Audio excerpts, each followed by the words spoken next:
नमस्कार। अर्श से फर्श पर गिरना किसे कहते हैं, इसे आप उद्धव ठाकरे को देखकर समझ सकते हैं। कभी महाराष्ट्र जैसे राज्य के मुख्यमंत्री रहे उद्धव न सिर्फ सत्ता से बाहर हो चुके हैं, बल्कि पार्टी का वर्चस्व बचाने में भी नाकामयाब साबित हो रही हैं। इतना ही नहीं, अपने खिलाफ हो रही बगावत को संभालना भी उनके लिए बहुत मुश्किल हो रहा है। खबर ये तक आ रही है कि विधायकों के बाद अब लगभग 7 सांसद भी उनके खिलाफ हो गए हैं। जल्द ही ये सांसद शिंदे गुट का दामन थाम सकते हैं। इसका हिंट तब मिला जब उद्धव ने सांसदों की एक बैठक बुलाई, लेकिन इस बैठक में महज 12 सांसद पहुंचे, जबकि 7 बिना किसी कारण नदारद रहे। सबसे हैरानी की बात तो यह है कि इस बैठक में शिवसेना सांसदों ने उद्धव ठाकरे के ऊपर दबाव बनाया कि वो बीजेपी से गठबंधन कर ले। दरअसल उद्धव द्वारा बुलाई गई बैठक में सबसे पहले तो ये पूछा गया कि एनडीए के उम्मीदवार मुर्मू को समर्थन दिया जाए या फिर यूपीए के उम्मीदवार यशवंत सिन्हा को।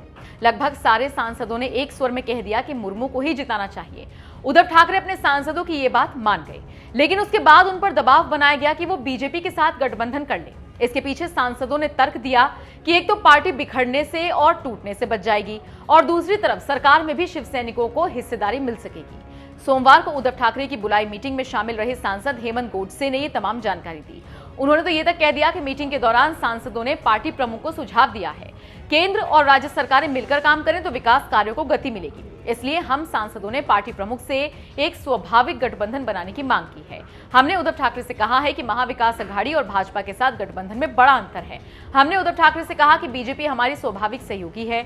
हमने पार्टी नेताओं को यह भी याद दिलाया कि केंद्र और राज्य एक साथ नहीं होने के कारण परियोजनाएं रुकी हुई थी।